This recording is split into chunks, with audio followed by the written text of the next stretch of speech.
Hold on. No. This dude is cool. No, it's fine. Wait a minute. Founding investor of Yahoo. Oh, come on, no. Founding investor of Uber. No. Founding investor of Zipcar. Co-chair of the World Economic Forum. That's it. Rich.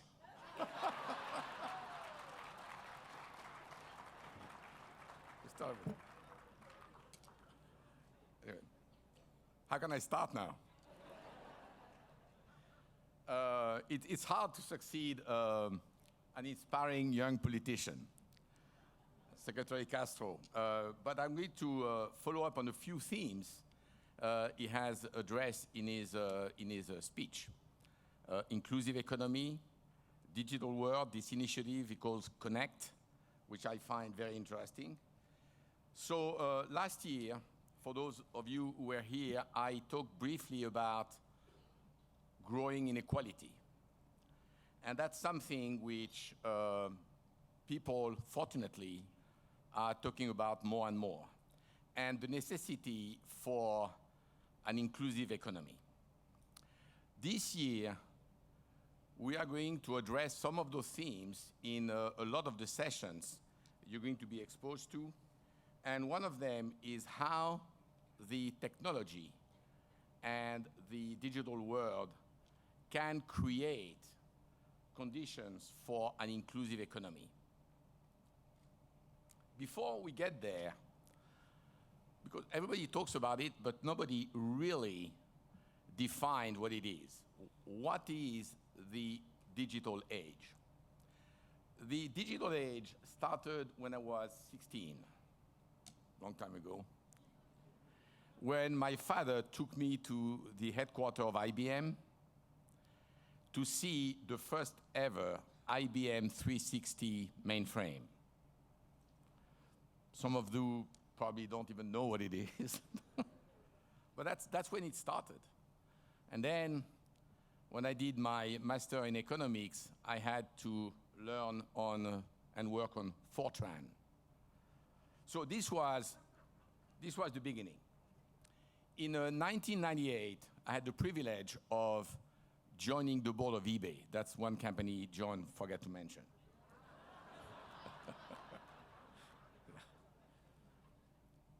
A $30 million business in 1998.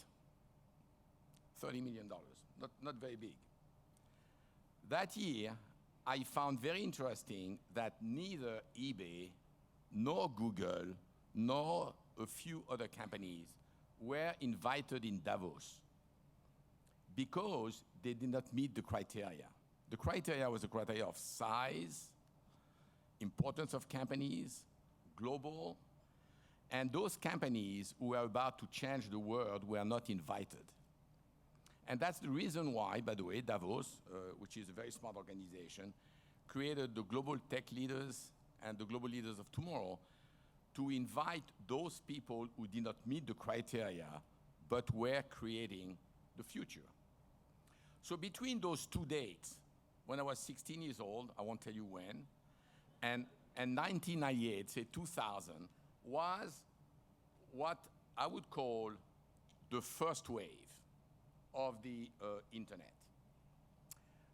This is the time where we moved from laptops and PCs to worldwide internet that connected everybody on the planet. Then, between eBay, a basic website, 1998, and 2015, just last year, and the car without drivers, was the second wave, where basically everybody is connected and most of the people are connected through mobile. Now, starting the third wave, and this is what we're going to talk about now. The third wave is starting, and it's the era where the internet stopped belonging to internet companies. As Steve Case, who I work with very closely every day to invest in those interesting companies we talked about. So let me quote Steve. In the era in which products will require the internet, even if the internet does not define them. It is the era where the term internet-enabled will sound as ludicrous as the term electricity-enabled. The best way to tell the difference between the second wave and the third wave is the role technology plays in the product they are delivering in the second wave. In the third wave, the product is more likely to be something real and tangible, enabled by the app, but not the app itself. So let me tell you what this third wave is preparing us for. I have 3 grandchildren, 7 years old, 4.5, 1.5. I don't think that any of them will ever use cash. I don't know if the Federal Reserve is okay with me. In fact, they will probably not have to pass a driver's license because they may not ever drive a car. Maybe they won't need a car to commute to their job because they won't have to commute to a place to work. Which also leads me to the other subject, which is a job. The way we define a job today will be very different. We don't know exactly yet what it's going to be. They are going to be able to use any surface, your table, my podium, anything, as a monitor, and they are not going to have to use a laptop or an iPad or a tablet. They may attend many colleges at the same time because all of the work and the teaching done everywhere on the planet will be available to them 24 hours, 7 days a week through the web again. So, and they will have access to the best minds of our time as well as the best minds of the past times, all at the same place. So why go and study only in one place when everything and the whole world is available everywhere? Which raised the question on what our traditional education system will become. So that's the third wave. Disruption, which we keep talking about, but don't really handle exactly what it means, will change everything. And, you know, I just said people talk about disruption, but I don't think that people really understand and realize what it means for them individually, or for their community, or for the company they just created, or for the company they work with, or for the administration they work for. Whatever your field of activity is, the one thing you can be sure is that the business model, the way it is today, will not last. And the way you can create, deliver, and capture value will be challenged. Disruptions has been constant over time. It's not something new. The only thing is, today it's much faster. It's the tempo of disruption and how it spreads, how fast it spreads everywhere. Already, and that's just a small example, 4 of the biggest companies in 4 different spaces, which are Amazon in retail, Airbnb in hotels, Uber in taxi, Facebook in publishing, own no content for Facebook, no cars for Uber, no store for Amazon, and no hotel room for Airbnb. Interesting. So, what are the characteristics of this move of disruption? The digital revolution versus the industrial revolution, 5 things are different. The first one, it is transversal and affect or will affect every single industry, from energy to transportation, from transportation to finance, from finance to retail, everything. Second, it affects all trades and professions, meaning lawyers, bankers, employees, employers, everybody is affected. Third, it allows each individual, each of you, each consumer, to become a producer and access the world selling its own product or service. 4, it spreads extremely fast, both in times and geographically. I have seen some of the companies we invested in. Take eBay.